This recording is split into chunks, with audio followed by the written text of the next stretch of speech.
дил ки ранҷид аз касе хурсанд кардан мушкил аст. шишаи бишкастаро пайванд кардан мушкил аст. кӯҳро бо он бузургӣ метавон ҳамвор кард. ҳарфи ноҳамворро ҳамвор кардан мушкил аст.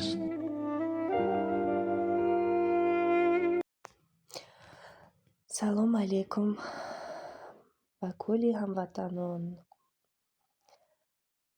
духтаракои меҳрубон. имрӯз модарҷони мо дар завтрак барои мо умоч тайёр кард. бовар кунед, умочашона беҳад нағз мебинем. беҳад умочҳои бамазза тайёр мекунанд. чада боша аз волашона гирифтана дастмол кардистан. хай бодалши мебинем ки чӣ хел мекунад. ҳамин кардам, ҳамин умоча тарзи тайёр карданша натонистам. вроде чанд бор нишонам додагия всё равно чӣ хеле ки очам мекунад бамазза мебиёя, айма хел намебиёя. иҷада боша мо 1,5 литр шира кардистем.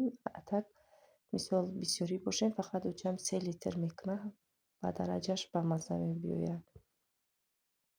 духтарако элаки аймагнит харидагӣ мебинед. барои махсусан умочкунӣ очаҷонам харидам. ҳамин элака 176 рубл. пудина харидам овардам. пудина медонед ки хеле монда иҷада қиматай.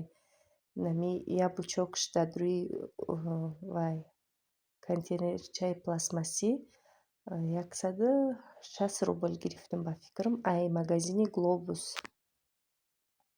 гуфт ки камтар райҳонам бигир, қайти райҳон якҷоя карда будозем, чтобы пудина чӣ хеле давлениро баланд мекунад. не ки аҷоиб фоиданокай тамоми касалда. бигем ки ма ҳамин астмама, ака астма куличени надора, хай ба ҳамин умочҳои очам ба анҷирои тайёр кардагиш ман уже мисол хеле дигаргун шидагиам. бовар кунед духтарако. духтарако, кадоме ки умоча нағз мебинад, обязательно лайк биҷиқа, комментария нависа. очаҷони мара меҳмонай. имрӯз пагайна бо мерава. бовар кунед, зиқ шидам уже. бовар кунед духтаро, агар дуои модарам намебуд, ин ҳама барои гаронии зиндагӣ ки бар душам овезон аст, маро ба коми нест мебурд. бовар кунед, ҳамин гап ростай. худоро шукр, то ки туро дорам модар. то вақте ҳастай қадри қимати модарам медонӣ. эҳсоса то вақте ки мисол зиндагӣ дар сарат назана, азобои зиндагиро набинӣ, намефаҳмӣ. бовар кунед, қин будай. модаршавӣ қин будай. барои чӣ мегӯянд ки то ки модар нашавӣ, ба қадри модар намерасӣ. не ки модарам бишай, бо ба қадршам намерасӣ. бо вақте ки мисол сахтиҳои зиндагиро мекашӣ, азоб мекашӣ дар зиндагӣ, мисол фарзанд ғам метиҳад, ё ки хона дар мушкилиҳое мешава, ки бар сарат мебиёяд, баъд ба қадри модар мерасӣ, ки чӣ хел қин будай. инам хе ҳар яктаи мо хурд будем, ҳар яктаи мо майда будем. ба нозу неъмат калонмон мекунанд. ҷош меояд дод мегӯем, ҷош биёяд овозбаландӣ мекунем. не ки ҳамаи ику бовар кунед дар кор нест. акнун модар мешидай, баъд мефаҳмидай ки чӣ хел модар қин будай, чӣ хел обидна мешидай. бовар кунед, кор куну пулро меёбӣ. инсон бошӣ дӯстро меёбӣ. намоз хон роҳат мемирӣ. сабр кун лаҳзатро мебинӣ. вале сад афсӯс модарро намебинӣ мегӯянд. барои чӣ ҳамин гапҳоро мегӯям? барои як хел одамое ки مثل پدر و مادرشون حرمت و احترام نمیکنن.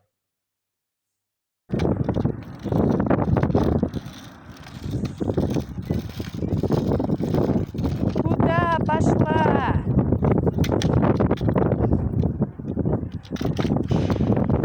Навьет гифтеся самокатать мира. Чачаша уже мунда. Авал ақлш намегирем. Да болой самокат ҳат почоша мемонда мегуфтуча. Вай телакн. Аҳози не дигашка. Кроссовки навш гирифтинам. Пешокоша ҷазир кадак. Аиша, может, домой пойдем, а? Аиш. Аишечка. Аиша. Аиша. Аиш. Может, домой пойдем? Смотри, холодно на улице.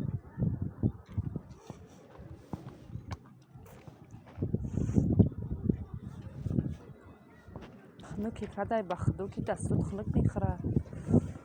Ирабин хич канистая площадка, да смотри.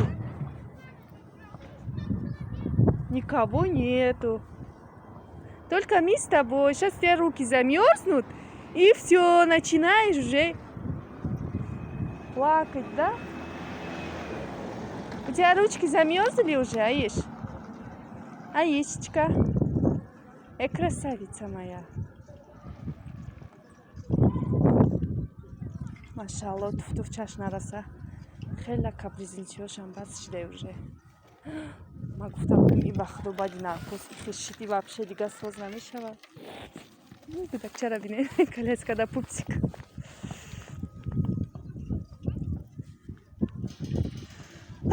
Alhamdulillah, ya rahmakallah. Наконец-то, кто вас чекар, гзаш так.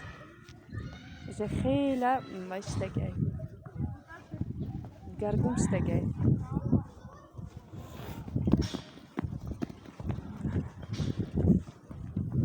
Ой-ой-ой-ой-ой-ой.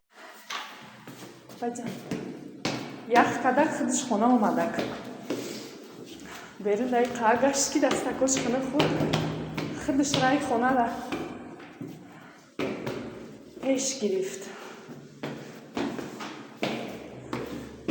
Айша хна хурди? Хна хурди? Бест мамекшон, бест. Бест макшон. Анна, оста. Анна, подожди, Аис, не го накони. Хам хашамоли хна кадай берин. Берин, гуфти хадам берин.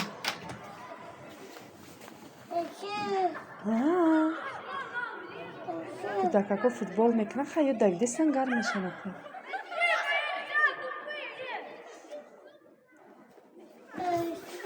Пойдем.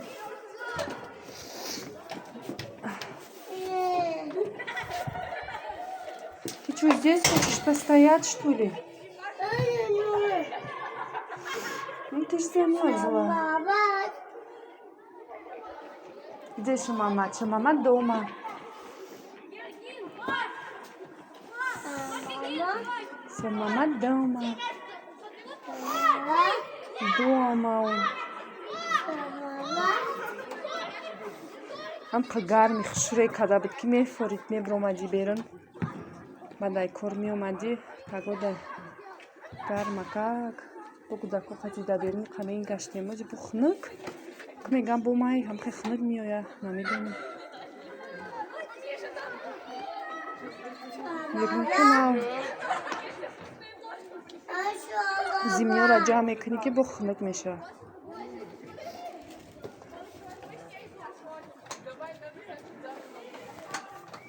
Пойдем. Давай. Не, мега, нигах кун. Амиджа, вместе? Пошли. Я пошла. Пока. Аиша, я пошла. Аиша, пока. Пока. پیامبر اسلام صلی الله علیه و آله میگوید که بهترین جوانمرد کسی است که برای همسرش، برای اهل و بیتش جوانمرد باشد. و من میگم در بین شما بهترین جوانمرد هستم. در خانهش هیزم میشکست، کفشاش میدوخت، کودک سری دست میگرفت و خدمت خانهش میکرد.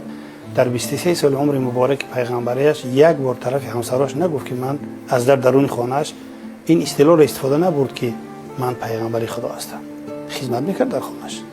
پس جوانمردی با سیکه و صورت، با مثلا فرخ سر، با خوب پوشیدن و با پول و مال داشتن و قصر سازی نیست. از نگاه عرفانی جوانمرد کسی است که همسرش شهادت دهد که جوانمرد است.